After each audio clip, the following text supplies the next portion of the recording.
ವಿಷಯ. ಈ ದಿನದ ವಿದ್ಯಾದೀಪದ ಕಾರ್ಯಕ್ರಮದ ವಿಷಯ ಯಾವುದೆಂದರೆ ಅಂತಾರಾಷ್ಟ್ರೀಯ ಸಾಕ್ಷರತಾದ ಬಗ್ಗೆ ನನ್ನ ಸ್ನೇಹಿತರು ತಿಳಿಸಲಿದ್ದಾರೆ. ಮೊದಲನೇದಾಗಿ ಭರತ. ಜನರಲ್ಲಿ ಸಾಕ್ಷರತೆಯ ಬಗ್ಗೆ ಜಾಗೃತಿಯನ್ನು ಮೂಡಿಸಲು ಈ ದಿನವನ್ನು ಆಚರಿಸಲಾಗುತ್ತದೆ. ಮೊದಲ ಬಾರಿಗೆ 1947ರಲ್ಲಿ ಆಚರಿಸಲಾಯಿತು.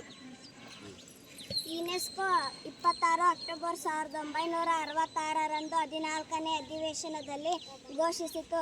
ಸಾಕ್ಷರತೆ ಎನ್ನುವುದು ಕೇವಲ ಓದುವ ಬರೆಯುವ ಅಷ್ಟೇ ಅಲ್ಲ, ಅದಕ್ಕಿಂತಲೂ ಮಿಗಿಲಾದದ್ದು. ಓದುವ ಬರೆಯುವ ಮತ್ತು ಅದನ್ನು ಗ್ರಹಿಸಿ ಪರಿಣಾಮಕಾರಿಯಾಗಿ ಸಂವಹನ ನಡೆಸುವ ಸಾಮರ್ಥ್ಯವೇ ಸಾಕ್ಷರತೆಯಾಗಿದೆ.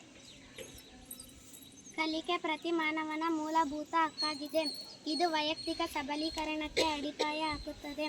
ಜಗತ್ತಿನಲ್ಲಿರುವ ಪ್ರತಿಯೊಬ್ಬ ವ್ಯಕ್ತಿಯ ಸಾಮಾಜಿಕ, ಶೈಕ್ಷಣಿಕ, ಆರ್ಥಿಕ ಮತ್ತು ವೈಯಕ್ತಿಕ ಹಕ್ಕುಗಳ ಬಗ್ಗೆ ಅರಿವು ಮೂಡಿಸುವುದು ಈ ಆಚರಣೆಯ ಪ್ರಮುಖ ಉದ್ದೇಶವಾಗಿದೆ. ಸಾಕ್ಷರತೆಯು ವ್ಯಕ್ತಿಯನ್ನು ಸಮಾಜದಲ್ಲಿ ಘನತೆಯಿಂದ ಬದುಕಲು ಸಹಾಯ ಮಾಡುವುದರ ಜೊತೆಗೆ ಸ್ವಾವಲಂಬಿಯಾಗಿ ಬದುಕಲು ಸಹಕರಿಸುತ್ತದೆ. ಧನ್ಯವಾದಗಳು.